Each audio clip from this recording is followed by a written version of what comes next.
InsyaAllah. Sebab kita belajar ni dia fardu ain.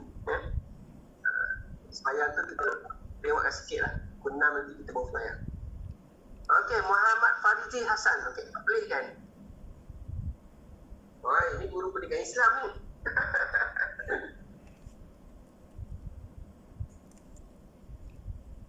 Sekejap, tajuk dulu. Bismillahirrahmanirrahim. Pengajaran efektif. Okey, baik. Bismillahirrahmanirrahim. Saya cuba kongsikan apa yang saya nak kaji, iaitu tajuk saya iaitu amalan pengajaran efektif guru pendidikan Islam di bawah program Sekolah Amanah Wilayah Persekutuan Kuala Lumpur. Boleh go on, Doktor? Okey, teruskan.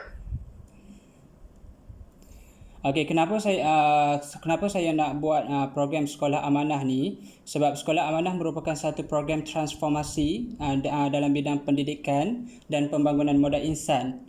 Lepas tu, program Sekolah Amanah merupakan sebuah jalinan kerjasama di antara awam dan swasta, iaitu wujudnya jalinan kolaborasi lah. Pihak swasta turut terlibat sama untuk membangunkan amalan pengajaran guru dalam sekolah, meletakkan sekolah kerajaan standing dengan sekolah swasta dan boleh dijadikan model kepada sekolah harian kerajaan yang lain di seluruh negara. Yang ini berdasarkan... Tidak. Tengok balik tajuk tadi. Mula. Tajuk dia amalan pengajaran efektif. Okey. Teruskan. Seterusnya, yang ketiga, melalui jalinan kontrak kerjasama ini, pihak kerajaan bersetuju untuk memberi autonomi kepada pihak Khazanah Nasional Berhad, iaitu Khazanah Nasional ini sebagai pemodal untuk melaburkan, untuk mentadbir urus sekolah amanah dengan acuan tersendiri, dengan melibatkan Yayasan Amir sebagai penggerak utama kepada program agar mentransformasikan sekolah kerajaan secara menyeluruh dengan amalan terbaik antarabangsa. Kalau kita nak tengok kat sini, saya bagi gambaran lah sikit.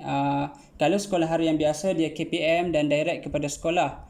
Tapi ke sekolah amanah ni dia ada satu yayasan Amir sebagaimana yang telah saya nyatakan tadi, iaitu pihak Khazanah Nasional Berhad dia tubuhkan Yayasan Amir.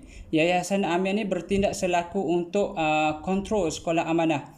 Dia ambil amalan-amalan terbaik sama ada dalam ataupun luar negara, dia terapkan kepada sekolah amanah. Dan Yayasan Amir ni dia sebagai cari pemodal. Maksudnya pihak-pihak yang terkini lah, kalau tengok kat sini, pihak-pihak penaja seperti Petronas, Yayasan Hasanah dan sebagainya. Dan Yayasan Amir juga dia melibatkan LibAid Swiss ni sebagai pemantau kepada pelaksanaan program, di mana amalan pengajaran guru, apa sahaja pengurusan sekolah yang melibatkan kewangan dan semua pentadbiran, dia dipantau selia oleh LibAid. Research background saya, kenapa nak mencetusnya kajian ini. Usaha mencapai pembelajaran abad ke-21, Malaysia memerlukan kepada pembangunan guru yang mampu memainkan peranan dan memikul tanggungjawab yang lebih besar. Kalau kita tengok transformasi pendidikan pada masa kini, tengok kepada konsep pembelajaran murid ni, kita tengoklah kita perlu kepada tanggungjawab guru yang lebih besar. Proses ini dinamakan sebagai transformasi bagi mewujudkan sistem pendidikan yang mendorong kepada perkembangan murid secara holistik. Bagi mencapai objektif ini, program Sekolah Amanah telah dijadikan salah satu usaha kerajaan untuk menyokong inisiatif pendidikan holistik supaya anak-anak yang berbeza kepilihan turut diberi hak yang sewajarnya. Kini gaya pengajaran guru sekolah amanah lebih bertepatan dengan hasrat Kementerian Pendidikan Malaysia KPM 2012.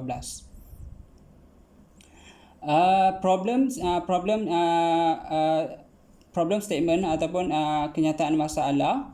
Saya tengok kualiti sistem pendidikan di Malaysia telah mendahului kualiti guru.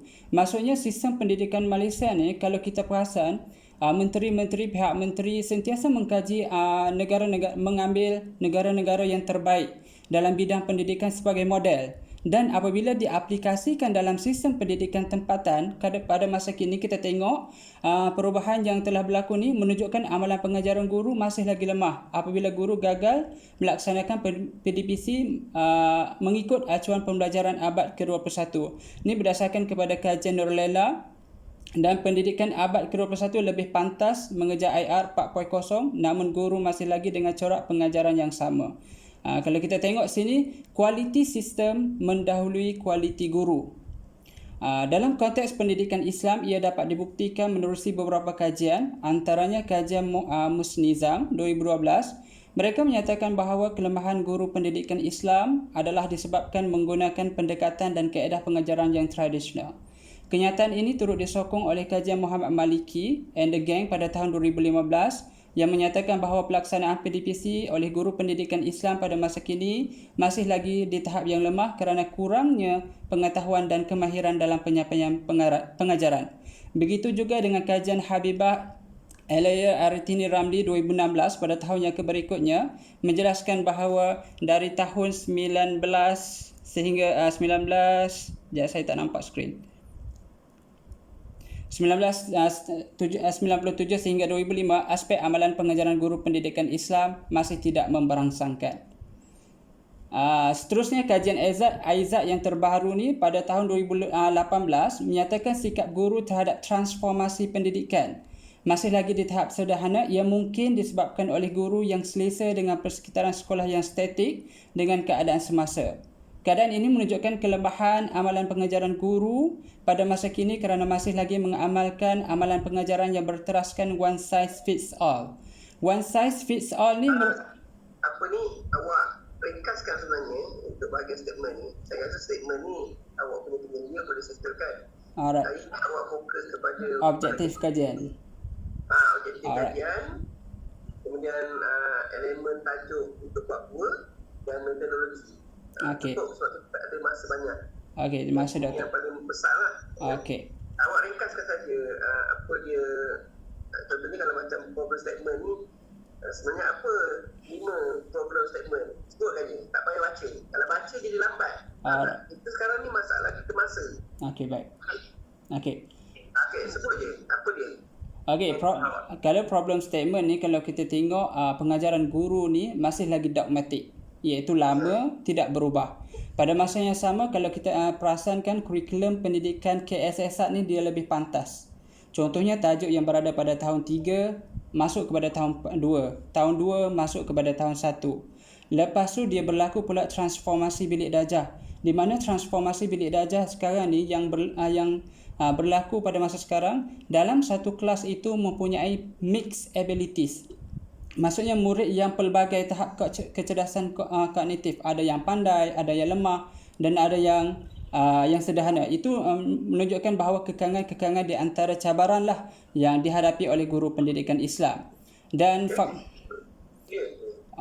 lepas tu saya menunjukkan bahawa apabila berlaku kepada situasi sedemikian, kita perlu kepada proses reskilling, iaitu menunjukkan bahawa pembaharuan kepada guru terhadap amalan pengajaran, amalan perancangan, pelaksanaan dan juga penilaian. Okay. Alright. So research objektif saya yang pertama, meneroka amalan perancangan guru pendidikan Islam di bawah program Sekolah Amanah Kuala Lumpur. Manakala persoalan kajian, apakah amalan perancangan pengajaran efektif oleh guru pendidikan Islam di bawah program Sekolah Amanah Kuala Lumpur. Yang kedua, meneroka amalan pelaksanaan guru pendidikan Islam di bawah program Sekolah Amanah. Saya pergi kepada objektif lah dulu. Yang ketiga, meneroka amalan penilaian guru pendidikan Islam di bawah program Sekolah Amanah. Yang keempat, mengkaji faktor-faktor yang mendorong kepada pelaksanaan, perancangan, pelaksanaan dan juga penilaian. Dan yang ketiga, menjelaskan implikasi pelaksanaan amalan perancangan, amalan pelaksanaan dan juga amalan penilaian. Research question saya, apakah amalan perancangan? Yang kedua, apakah amalan pelaksanaan? Yang ketiga, apakah amalan penilaian? Yang keempat, apakah faktor-faktor yang mendorong ataupun menyokong kepada pelaksanaan? Dan yang keempat, bagaimanakah implikasi pelaksanaan tiga elemen tersebut? Okey, kepentingan kajian, skip Doktor. Pada KPM, sekolah, itu je lah tajuk-tajuk je. Kepada KPM, sekolah, kepada institusi pendidikan guru dan juga murid. Okey. Alright, definisi istilah transformasi pendidikan, program Sekolah Amanah dan juga guru pendidikan Islam. Okey, sorotan literature bab 2 yang saya akan masukkan definisi sekolah amanah. Perbezaan Nanti yang ada lebih penting lagi oleh kerana awak buat kajian kes sekolah amanah ni, awak kena ada teori. Awak pakai teori apa? saya guna teori ada lepas ni doktor. Okey, tak apa. Saya guna kalau okey. Konsep asas, teori model. Okey, apa teori model ni? Teori model saya guna 3 model, iaitu model Standard Guru Malaysia 2009, Al-Qabisi 1955 dan juga Robert Glazer 1962. Teori model ni di dalam bab 1 tu awak dia tak, biasanya kita pakai teori, tak pakai model. Model tu sebagai tambahan saja. Standard Guru Malaysia ni tak boleh masuk dalam teori yang awak punya kajian lah. Maksudnya saya tulis model je lah kan? Awak dalam teori kajian kes awak ni ada teori kajian tau. Teori kajian dengan apa tu teori pendekatan kajian awak dengan teori kajian. Teori bagi saya buku istilah. Jadi awak pakai model pengajian Al-Qabisi dan juga Robert Glazer. Model pengajaran Robert Glazer. Dia tak ada punya model. Apa? Yang model pengajaran Robert Glazer ni boleh tunjukkan kat saya. Oh, saya tak masukkan dalam slide doktor. Oh, tak ada lah. Apa ciri asas yang Robert Glazer sebut? Robert Glazer ni kalau contohnya dia membincangkan benda yang sama doktor dalam peringkat perancangan apa yang perlu dilaksanakan, peringkat dia membincangkan apa yang guru perlu laksanakan di peringkat perancangan, pelaksanaan dan juga penilaian. Ketiga-tiga model ini dia kupas secara detail perancangan, pelaksanaan dan awak ambil dua je. Al-Qabisi dengan Robert Glazer dalam teori bab 1 awak. Kemudian baki tu awak boleh sebutlah kat sini. Faham tak? Oh, macam mana doktor? Dekat dalam bab 1, selepas objektif tu dia ada teori kajian. Teori kajian tu awak gunakan Al-Qabisi dengan Robert Glazer saja. Oh. Dia yang Qabisi ni dengan Robert Glazer ni kita tak boleh panggil model, kita panggil teori. Teori pengajaran Robert Glazer. Kemudian teori pengajaran Al-Qabisi. Okey. Yang dua tokoh ini adalah tokoh yang utama dalam teori pembelajaran. Jadi kita tak panggil model. Model ni biasanya kalau yang dia tak establish lagi lah, kita awak akan menghasilkan model. Tapi model tu sesuai untuk awak punya kajian saja. Tapi vaksin macam model Al-Qabisi atau teori Al-Qabisi dengan teori Robert Glazer, dia dah jadi teori yang kekal, faham tak? Yang boleh dipakai oleh mana-mana. Jadi orang asas daripada teori ni dia orang gunakan untuk membina elemen-elemen kajian. Boleh faham? Boleh. Jadi dalam bab 1 tu selepas objektif teori Al-Qabisi dengan Robert Glazer. Okey, baik. Seterusnya maksudnya kalau Standard Guru Malaysia ni doktor nak letak kat mana? Letak je dekat dalam bab 2 lah. Teori dan model ni boleh ada. Tapi yang Glazer dengan Al-Qabisi ni letak atas. Okey. Yang baru boleh letak model-model yang lain. Oh, okey, faham. Okey, boleh. Perbandingan lah sebenarnya. Okey, baik. Antara teori dengan model yang ada. Tapi awak kena ubahlah kata model tu pada teori. Okey, baik. Boleh? Boleh. Terus? Ni kajian lepas. Nak baca kan? Macam awak punya kajian bab 2 ni sama juga macam tadi saya bincang. Awak balik pada objektif balik. Balik semula. Okey, objektif. Jadi sama konsep dia. Untuk bab 2, awak perlu pertama sekali ialah konsep asas. Yang tadi dalam bab 1 tadi ada definisi konsep operasi kan? Kita tengok definisi operasi. Sekejap. Saya master doktor? Saya master level. Bukan PhD lagi Definisi operasi tak ada? Ya. Oh, definisi operasi depan. Ni yang 3 ni kan? Yang 3 ni dalam bab 2 tu ialah tajuk tajuk yang pertama. Faham tak? Faham. Yang ini kat sini dalam definisi operasi untuk proposal ataupun dalam kita punya bab 1 dia ringkas saja. Tapi dalam bab 2 tu awak kena kupas secara mendalam. Kita balik pada objektif. Kemudian yang kedua, seterusnya yang kedua ialah teori dan model. Teori dan model. Itu yang kedua, peringkat kedua. Itu kena jelaskan. Teori model ni adalah dia macam layer kedua lah. Layer pertama tadi yang teori asas. Layer kedua ialah teori dan model yang awak akan gunakan. Tapi model tu dua awak letak dekat utama. Tapi yang lain tu sebagai perbandingan boleh letak 5-6. Kemudian boleh pecahkan lah. Yang Islam punya dengan yang Barat punya pun boleh pecahkan. Kemudian barulah awak masuk. Buka objektif balik. Kemudian layer yang ketiga. Ini dia isi dia. Awak kena letakkan elemen pengajaran. Sini tadi tajuk awak tadi apa? Amalan pengajaran efektif. Elemen amalan pengajaran guru pendidikan Islam. Jadi dia ada dia ada berapa layer tadi? Layer yang berapa? Satu asas, kedua teori. Yang ketiga. Teori, yang ketiga. Yang lah, yang tiga. Jadi 3.1, 3.2, 3.3, 3.4, 3.5. Jadi susunan tu kena sama. Menurut ke amalan pengajaran, jadi awak kena cari dalam bentuk teori. Kajian perpustakaan. Apa amalan pengajaran yang terbaik? Amalan perancangan terbaik. Yang kedua ialah menurut pelaksanaan amalan pelaksanaan guru pendidikan Islam yang terbaik. Dari segi teori lah, dari segi kajian perpustakaan. Dan yang ketiga, apakah amalan penilaian guru pendidikan Islam yang terbaik? Dari segi dari segi elemen kajian perpustakaan, apakah faktor-faktor sini faktor dia ada dua, faktor yang mendorong, faktor yang menghalang. Sebenarnya boleh pecahkan lah. Faktor-faktor yang mendorong dan faktor-faktor yang menghalang.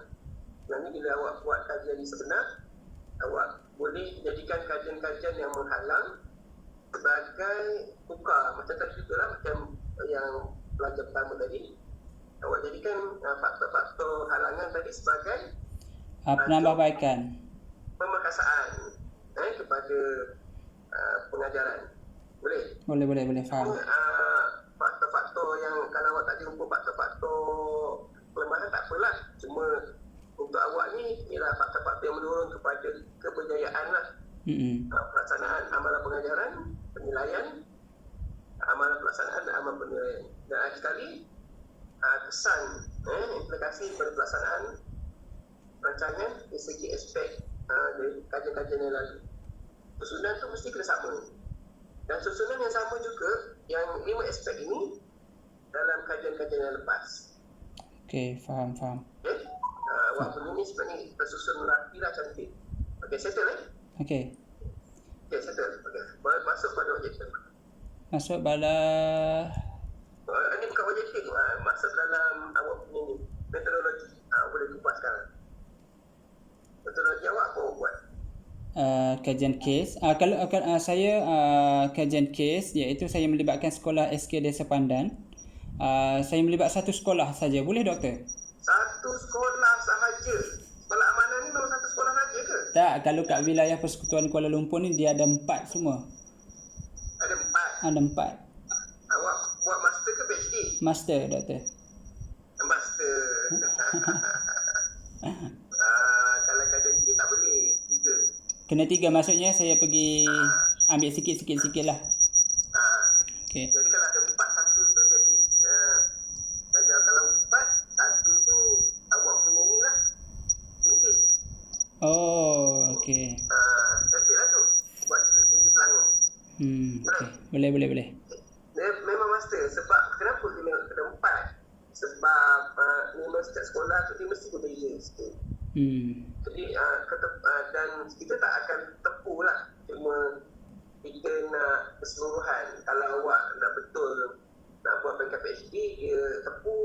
mewakili seluruh Malaysia lah, sekolah-sekolah kat Malaysia.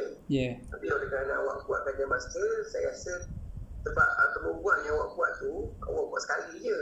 Tapi akan merangkumi keseluruhan ke 5 unit aspek yang awak nak kaji. Faham tak? Faham. Jadi dia tak juga lah awak kena banyak kali. Maksud sekali pergi itu dah cukup. Boleh dapat terus semua sekali. Boleh. Jadi kaedah pengajaran tadi nampak. Okey, teruskan. Sekolah. 3 sekolah, 1 rintis. Baik. Pemilihan peserta?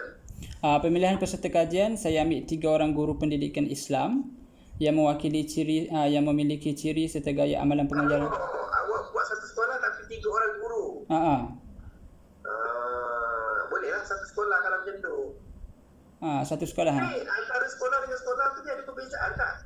Sebab dia sama je sebenarnya. Dia bawah program sekolah amanah, dia sama maksudnya. Sama je? Maksudnya dia guna kaedah yang sama? Maksudnya dia di-train dengan kaedah yang sama. Kalau gitu tak apalah, satu sekolah je. Satu rintis tu, kalau ada guru pendidikan Islam keempat, ambil je sekolah yang sama. Boleh? Boleh. Kalau macam tu saya ambil isteri saya je lah. Boleh lah. Saya punya pandangan isteri awak tu salah satu peserta kajian. Sebab awak akan boleh dapat data yang lebih kaya bila awak, dia kualitatif ni, dia tak ada isu awak akan berat sebelah, faham tak? Sebab kita mendapat data tu berdasarkan data yang ada. Itu sebab banyak penyelidik barat, dia kaji anak dia sendiri je. Yang kes anak dia cacat, jadi dia kaji anak dia, boleh jadi teori model pengajaran yang kita pakai sampai sekarang. Itu contohlah. Jadi pada saya, baik awak ambil rintis yang kat luar, yang isteri awak tu peserta kajian. Tapi janganlah sebut dalam awak punya data tu sebagai isteri awak. Tapi kita nak benda tu dia kaya. Jadi dah kurang beban sikit lah kalau awak jadikan isteri tu sebagai data. Dan kita tak sebut mention siapa dia. Kita sebut dia XYZ ke ABC. Faham tak? Faham. Tak kira lah siapa pun. Boleh, tapi SW saya dia tak bagi buat kat sekolah sendiri. Macam mana doktor? Prof? Dia bukan sekolah amanah. Bukan, maksudnya saya bercadang, saya mengajar di sekolah amanah. Dan mengajar di sekolah amanah. Dan saya nak buat kajian di sekolah saya sendiri sebab saya rasa benda yang sama lah. Maksudnya saya akan dapat data lebih senang dan sebagainya. Ya, betul. Memang. Tapi SW awak dah pilih 3. Isteri awak sekolah yang sama ke sekolah lain? Sekolah yang sama. Sekolah yang sama. Boleh lah. Tapi awak pilihlah salah seorang daripada rintis tu, daripada mana-mana guru pendidikan Islam ada berapa kat sekolah tu? Ada ramai doktor. Tapi kalau ada ramai, satu tu pilihlah untuk rintis, 3 sebagai kajian peserta utama. Tapi SW saya masuk salah satu daripada peserta utama. Tapi SW saya supervisor dia tak bagi buat kat sekolah saya sendiri. Dia kata bias. Tak ada istilah bias. Tak ada. Maksudnya saya boleh buat lagi mudah untuk collect. Tak apa, nanti yang nanti kalau nanti saya boleh orang kata hello dengan siapa tu Suhaila tu. Boleh faham? Okey, faham. Saya boleh hello dengan dia, insya-Allah tak ada masalah. Awak buat je dekat kajian sebab kesahan lebih tinggi dalam kualitatif, kesahan akan lebih tinggi jika awak mempunyai rapport yang baik. Jadi sebab itu rapport yang baik di tempat awak bekerja adalah lebih tinggi daripada rapport di luar sekolah tempat awak bekerja. Okey. Itu jadi kesahannya akan lebih tinggi. Dalam kualitatif dia macam tu. Boleh ya? Boleh. Okey, tak ada masalah lah sebenarnya. Okey. Pemilihan peserta kajian, okey teruskan. Kedua, saya melibatkan juga guru besar dan juga seorang SLT bagi meneroka amalan dan tindakan yang dilakukan sebagai pemimpin utama dan pemimpin tengah dalam usaha yang merangka, berkongsi dan menggalakkan guru. Okey. Yang ini pemilihan peserta ni 3 orang guru, 3 orang pelajar.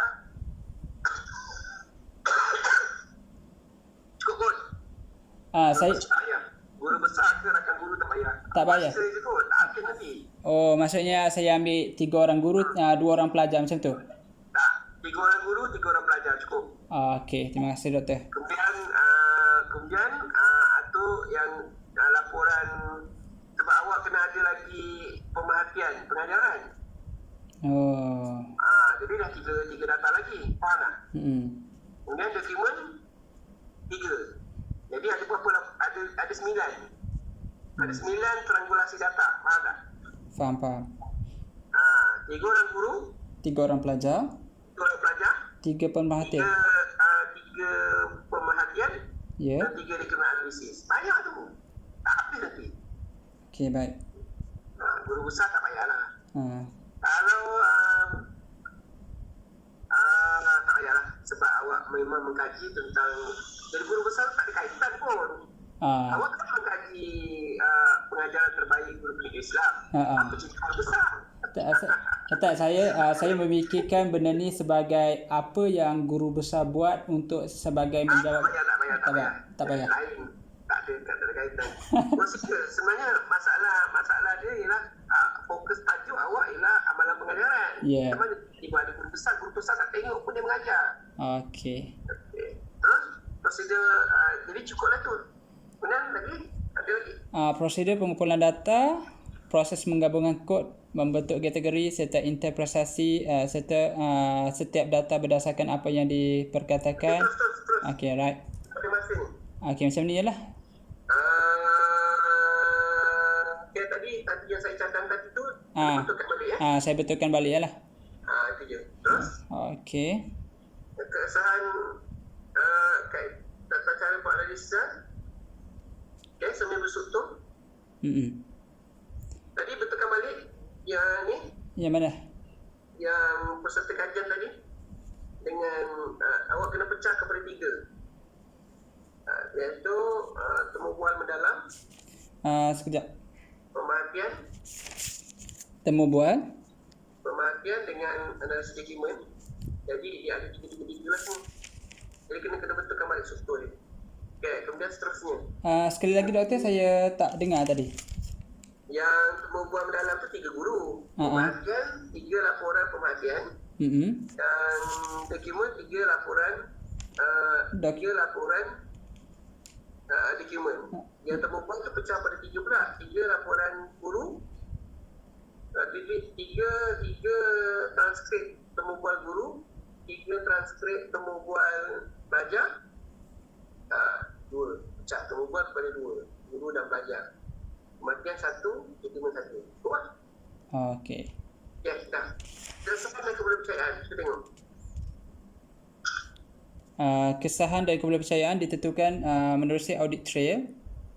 Awak betulkan balik macam saya komen sebelum ini. Yang doktor komen sebelum ni, saya. Yang pertama apa? Pengesahan pakar tu. Pengesahan pakar terhadap instrumen. Pengesahan tanda tangan responden terhadap transkrip. Lepas tu transgulasi data. Pengesahan responden terhadap transkrip temu bual. Ya. Dan transgulasi data. Pengesahan terhadap transgulasi data. Dia tak ada pengesahan. Triangulasi data. Apa Okey. itu triangulasi data? Kena pecahkan dia. Yang pertama apa? Saya tak ingat dah doktor. Saya tanda 3 tadi. Pertama iaitu antara guru dengan guru. Guru. Kemudian guru dengan pelajar. Guru pelajar. Kemudian apa tu? Guru dengan pemerhatian. Guru pemerhatian. Kemudian antara guru dengan analisis. Guru dokumen analisis. Jadi antara guru dengan guru tu bertiga tu pun triangulasi juga. Itu yang letak pertama sekali. Okey. Boleh Boleh. Kemudian seterusnya yang saya bincang sebelum ni peserta tu. Apa dia? Pengesahan apa? Saya salah 3. Ya? Setakat tu ya saya salin tadi ya doktor. Pengesahan tema. Pengesahan tema. Pengesahan tema. Pengesahan pakar terhadap tema yang dibina. Dan yang terakhir sekali ialah ada rintis sebelum turun lapangan tu ada rintis. Okey. Dan akhir sekali ialah working kapal. Okey. Okey, terima kasih. Betulkan balik semua yang kita bincang ni. Ya. Dan yang hantar. Okey. Nanti saya akan buka folder dekat e-learning. Alright. Okey. Kita buat seminar. Due date dia bila doktor? Due date semua yang petang tu dia kena bagi seminggu je, tak ada lebih. Jadi adil kepada semua pelajar. Okey. Okey. Terima kasih. Okey, maksud doktor. Seterusnya, pelajar yang berikutnya. Awak punya ni batu lengkap. Saya suka.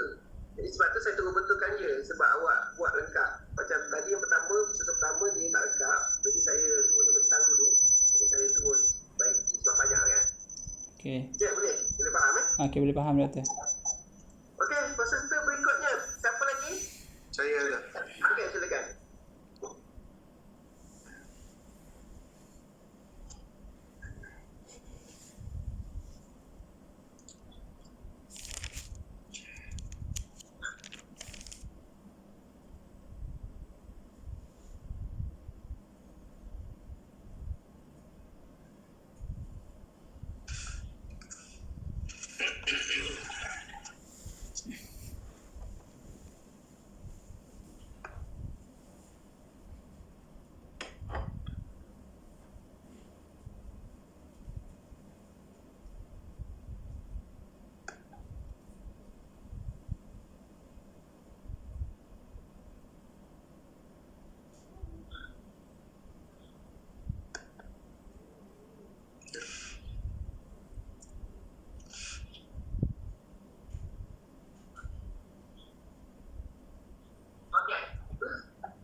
Assalamualaikum warahmatullahi wabarakatuh.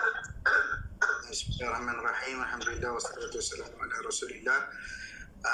InsyaAllah saya akan membuat pendidikan atas tajuk aplikasi hukum zakat ke atas aset digital, kajian terhadap harta intelektual, dokumen dan media digital di prabayar dan kad diskaun.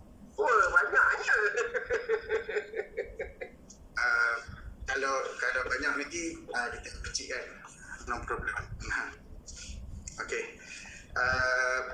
Ada pengenalan, maksudnya dalam kajian yang terdahulu, menurut Abdullah Ibrahim, zakat ni dia walaupun dia bentuknya sebagai ibadah, tetapi dalam perbincangan zakat ni ataupun hukum zakat ni, ulama khilaf antara dia itu ibadah mahdah ataupun ibadah ghairu mahdah. Jadi pandangan itu menyatakan dia ghairu mahdah, iaitu bukan bersifat semata-mata ibadah, dan berdasarkan kepada apa yang disebut oleh Imam An-Nawawi rahimahullah, bahawasanya hukum zakat ni bersifat muhallalah, maksudnya ada ilah yang boleh dikenal pasti dan dikaitkan dengan pembentukan hukum.